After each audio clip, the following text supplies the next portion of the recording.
Assalamualaikum warahmatullahi wabarakatuh. Oke, kita lihat gagasan-gagasan dasar tentang waktu. Yang pertama Plato sama Aristoteles. Ini guru murid, cuma pendapatnya berbeda. Tidak masalah. Mungkin kalau Plato ngerti betapa dahsyatnya Aristoteles, dia luar biasa bangga. Kalau menurut Plato, dan dua orang ini nanti banyak mempengaruhi tradisi filsafat Islam dan teologi Islam dalam pandangannya tentang waktu. Kalau bagi Plato, waktu itu diciptakan abadi bareng sama dunia. Karena adanya waktu ini kan perputaran dunia ini. Perputaran alam semesta. Itu kan yang melahirkan waktu. Dulu, kemarin, besok itu kan matahari berputar, alam berputar, lahirlah namanya durasi, waktu. Jadi dia adalah makhluk pertama, termasuk generasi makhluk pertama begitu Allah menciptakan makhluk. Begitu ada makhluk, saat itu juga lahir waktu. Saat itu juga lahir masa. Cuma pendapat ini nanti dibantah oleh muridnya Aristoteles. Katanya Aristoteles, ada lemahnya pendapatnya Pak Guru saya Plato ini. Lemahnya di mana? Kalau menurut Aristoteles, waktu mendahului alam semesta. Karena alam semesta ini kan logikanya diciptakan. Kalau dia diciptakan berarti ada fase, tidak ada kemudian ada. Fase tidak ada ini kan ada waktu sudah kan.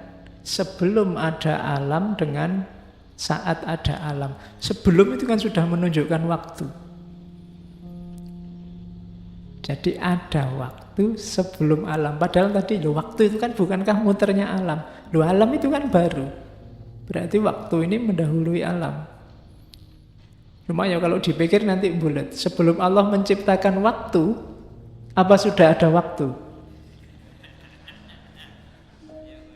Ayo, susah ya mikir filsafat itu.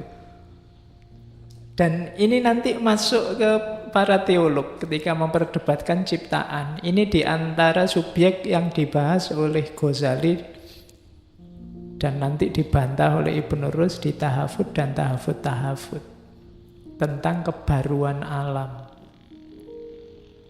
Jadi ya termasuk penciptaan alam itu kan penciptaan waktu tadi.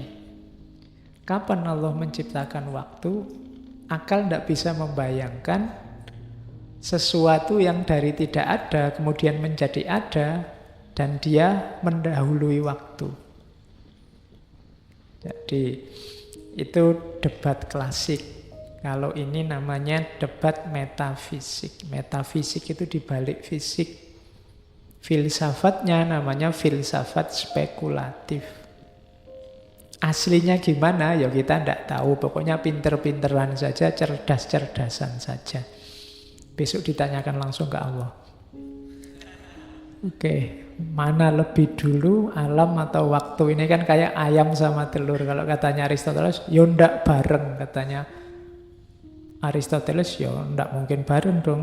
Katanya Plato bareng. Katanya Aristoteles ndak bareng. Siapa dulu siapa belakang agak susah. Ini perdebatan klasik. Masuk ke modern Newton. Newton ini termasuk yang berpandangan waktu itu mutlak sifatnya. Dia eksak, mutlak, independen, punya logik sendiri, punya proses sendiri. Di orang-orang modern nanti waktu diasumsikan sebagai linier dan terbatas. Maksudnya linier itu waktu itu jalan terus, tidak mungkin balik. Jadi maju terus, tidak mungkin ada waktu itu mundur.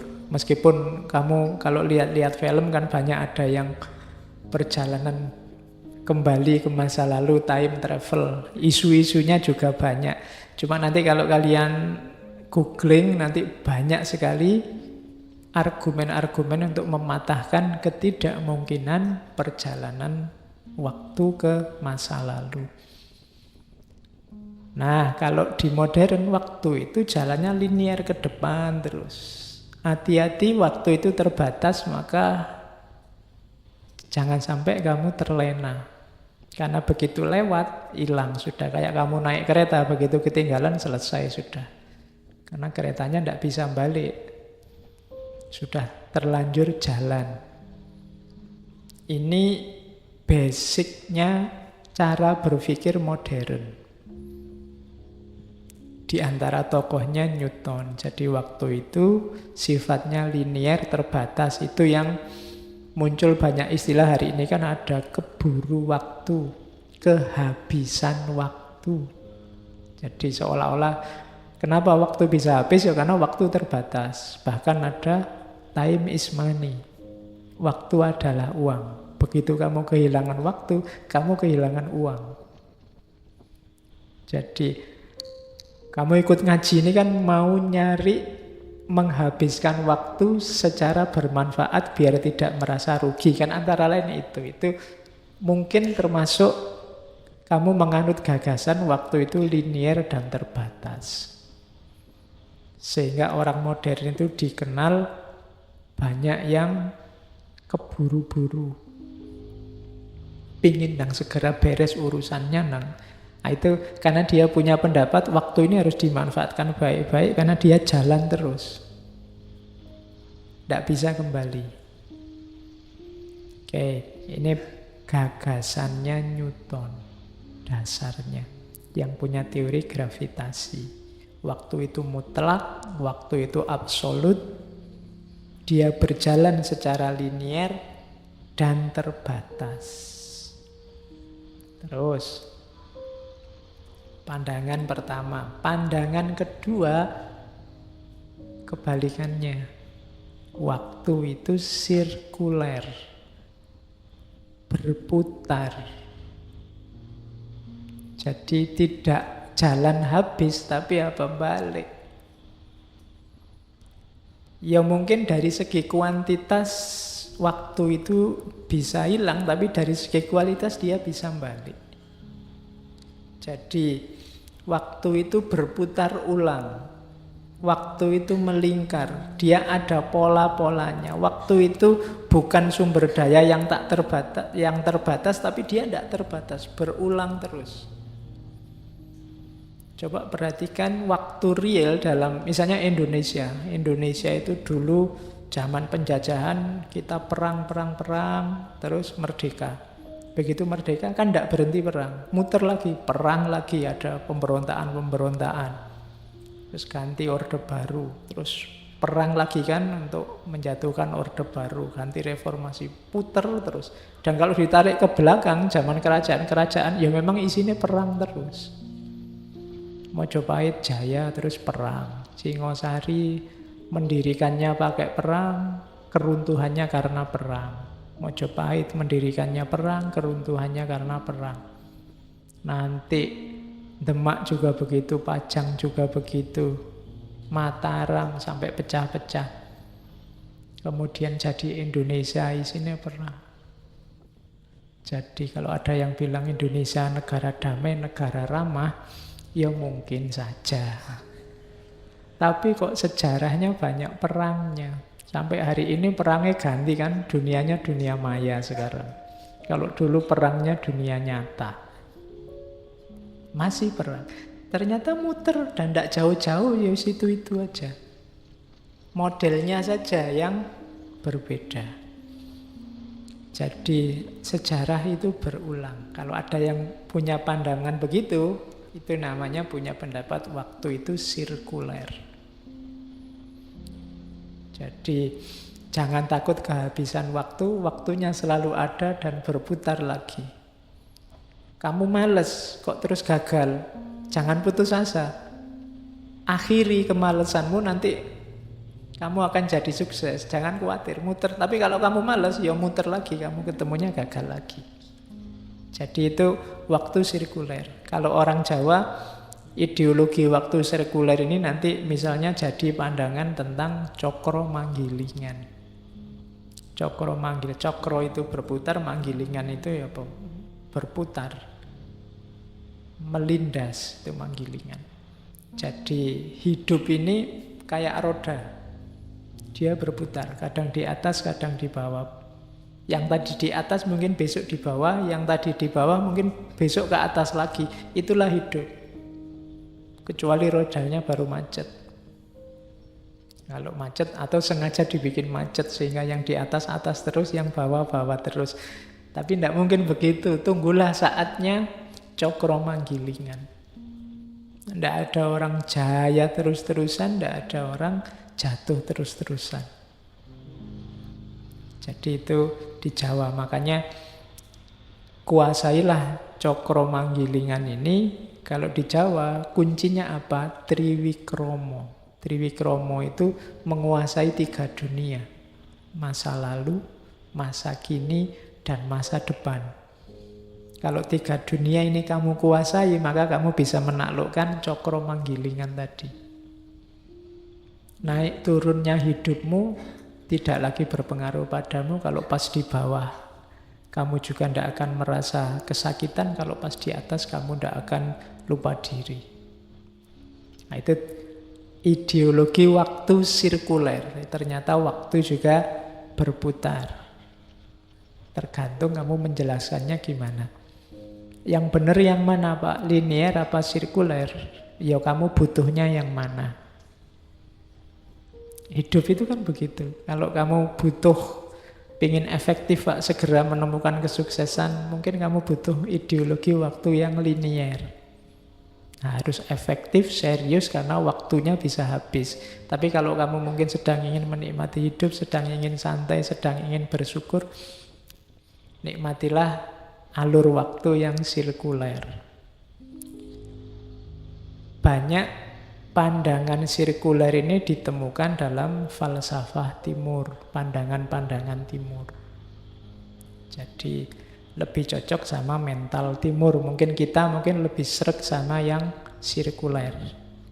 Tapi kita tetap harus punya senjata yang linear tadi. Karena kalau tidak begitu ya mungkin kita santai-santai terus. Begitu waktunya sumpek harusnya bangkit. Alah biasa Pak, hidup itu kadang di bawah, kadang di atas. Kamu tidak berjuang-berjuang kamu nanti. Ya, jadi cuma jangan kemerungsung maju terus. Tidak apa-apa. Sekali-sekali gagal ya tidak apa-apa. Balik lagi, ditunggu saja, selalu ada kesempatan. Kan ada yang bilang kesempatan tidak datang 2 kali. Nah, itu teori waktu linear. Ya. Iya, kalau waktu sirkuler ya enggak. Kamu enggak lolos CPNS enggak apa-apa. Besok ada tes lagi. Loh. Iya kan? Itu kan muter lagi. Nanti ada tes lagi, kamu diuji lagi, enggak lolos lagi. Ya ada muter lagi. Itu kan itu sirkuler. Jadi pokoknya pastikan saja rodanya tetap berputar. Kalau rodanya macet, ya nasibmu.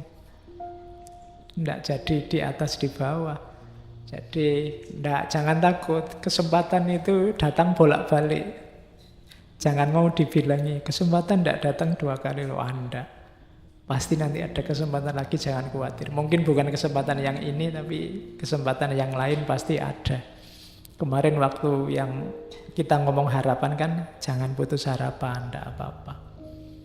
1 menolak, enggak apa-apa, masih puluhan menunggu. Puluhan tahun lagi maksudnya. Oke. Oke. Jadi itu teori kedua. Nah, ada teori juga bagus dari Agustinus. Tadi kan saya singgung ada masa lalu, masa kini, masa depan. Kita banyak menganalisis apapun dengan teori 3 ini kan. Waktu itu ada 3 fase, masa lalu, masa kini, dan masa depan. Nah, Agustinus ini termasuk filosof skolastik, punya teori bahwa sebenarnya tidak ada masa lalu, tidak ada masa depan. Waktu itu yang ada hanya masa kini. Loh kan ada Pak masa lalu, kemarin kita ngalami. Loh yang kemarin itu masa kininya yang kemarin. Ketika hari ini, loh ya kan, ketika hari ini dia bukan masa lagi. Itu dia masa lalu versi masa kini. Kenapa? Hari ini dia cuma jadi kenangan, jadi memori. Dia sudah tidak ada. Yang ada itu hanya masa kini. Masa depan juga gitu. Masa depan itu kan cuma analisismu, hitung-hitunganmu, prediksimu besok ada apa. Tapi dia sebenarnya tidak ada. Jadi masa lalu itu tidak ada, masa depan itu tidak ada. Yang ada hanya masa kini. Masa lalu itu tampil di masa kini tidak sebagai dirinya sendiri, tapi sebagai kenangan, sebagai ingatan masa kini terhadap masa lalu. Masa depan juga begitu, dia tampil hari ini tidak sebagai dirinya, tapi hanya sebagai prediksi, hanya sebagai perkiraan.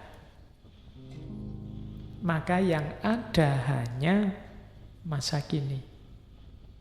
Jadi kamu yang galau karena masa lalu, itu sebenarnya kamu galau oleh sesuatu yang tidak ada. Sudah hilang. Termasuk kamu yang galau tentang masa depan. Besok saya mau jadi apa, itu kamu sumpek, sedih tentang sesuatu yang tidak ada. Wong tidak mesti begitu kok kamu. Pak, saya besok jadi apa Pak? Rasanya saya itu suram masa depan saya. Loh kan suramnya itu besok, dan itu tidak mesti suram. Kok kamu sudah sedih sekarang? Gitu loh. Wong itu masih besok.